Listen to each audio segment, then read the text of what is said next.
Good evening friends. आज हम पढ़ेंगे चिकित्सा के बारे में। सबसे पहले हम चिकित्सा क्या होती है उसको समझते हैं।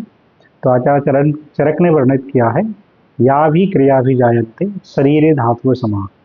यानी चिकित्सा वह प्रक्रिया है जिसके द्वारा शरीर की समस्त धातुओं को सम किया जाए, वह चिकित्सा कहलाती है। आचार्य वाग्भट ने संक्षिप्त रूप से चिकित्सा के दो भेद वर्णित किए हैं, शोधनम समनम चैति समास औषधम द्विधा।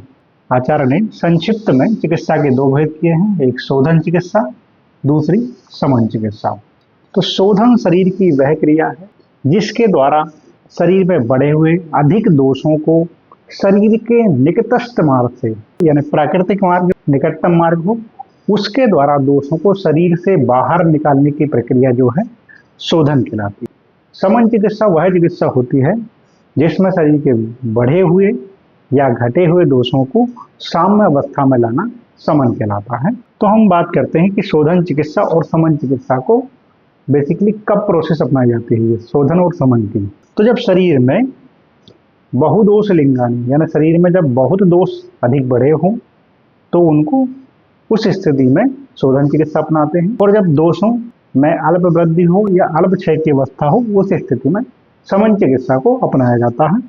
नेक्स्ट हम बात करते हैं शारीरिक रोगों की चिकित्सा। शरीर जानाम दोषाणाम क्रमेण परमोष्टम बस्तिर विरेको वमनम तथा तेल घृतम मधु।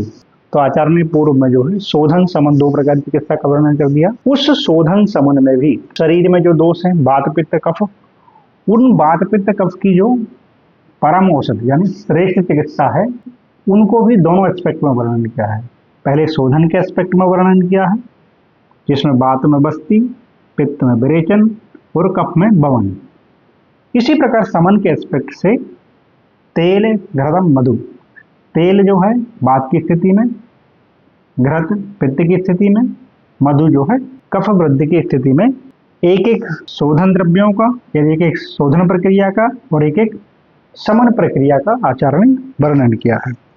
तो हम समझते हैं कि किस प्रकार से वर्णन किया है। नाभि के नीचे का जो भाग है वो वात का है, हृदय और नाभि के मध्य का पित्त का है और हृदय से ऊपर का कफ का है। तो इन दोषों के एक मेन रिजर्वायर है। जैसे वात का मेन रिजर्वायर क्या है, पक्वास है, ठीक है।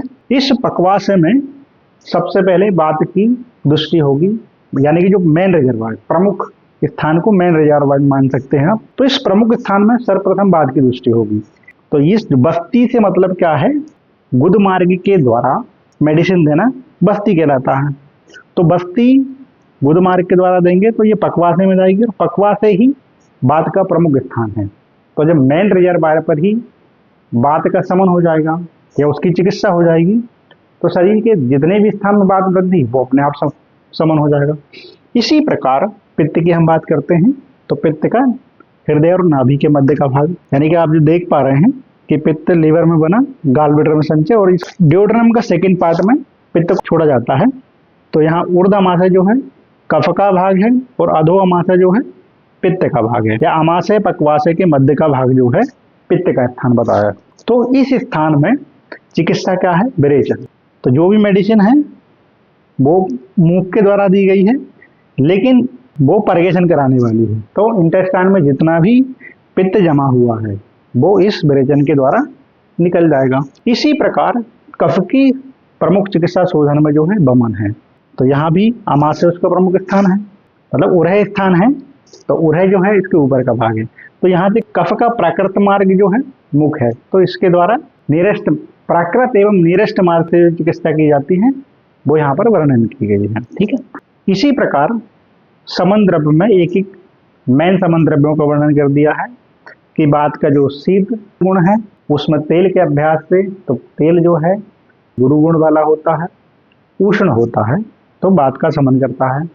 पित्त जो है समन करने के लिए घृत बताया है और कफ उसके समन करने के लिए मधु बताया है। इसी प्रकार यहाँ पर मानसिक रोगों की चिकित्सा के लिए बताया है। तो मानसिक रोग को उत्पन्न करने वाले जो है रज और तम है। इनकी चिकित्सा में जो है धी धैर्य आत्मादि विज्ञानम मनो औषधम परम। तो यहाँ मानसिक रोगों की भी परम औषध यानी जो श्रेष्ठ चिकित्सा है वो उसको बताया है। तो धी यानी शरीर की वह इंटेलेक्चुअल पावर मान सकते हैं आप जो जैसा घटित हो रहा है उसको एज इट इज एक्सेप्ट करना, वो धी कहलाता है। क्योंकि मानसिक रोग जब होता है तो बेसिकली जो जैसा है वो वैसा नहीं देख पाता, उसको हिलुसिनेशन और डिल्यूजन ये सारे सिम्टम मिलते हैं। तो धी यानी जो जैसा है उसको उसी तरह एक्सेप्ट करना धी की अवस्था है, यानी बुद्धि की अवस्था है। धैर्य से मतलब है दुख सहन करने की क्षमता, या क्या करना चाहिए क्या नहीं करना चाहिए, जो मना किया गया है उसको नहीं करना है, तो वो धैर्य की स्थिति है, जिसको आचार्य ने सत्वावजय चिकित्सा भी कहा है। नेक्स्ट है आत्मादि विज्ञानम, यानी योग और समाधि के द्वारा आत्म का ज्ञान यानी सेल्फ रियलाइजेशन अगर हो जाता है तो वह मानसिक दोष की परम औषध बताई गई है। इस प्रकार आचार्य ने शोधन और समन दो प्रकार की चिकित्सा का वर्णन किया है, जिसे मैंने डायग्राम से समझाने की कोशिश की है।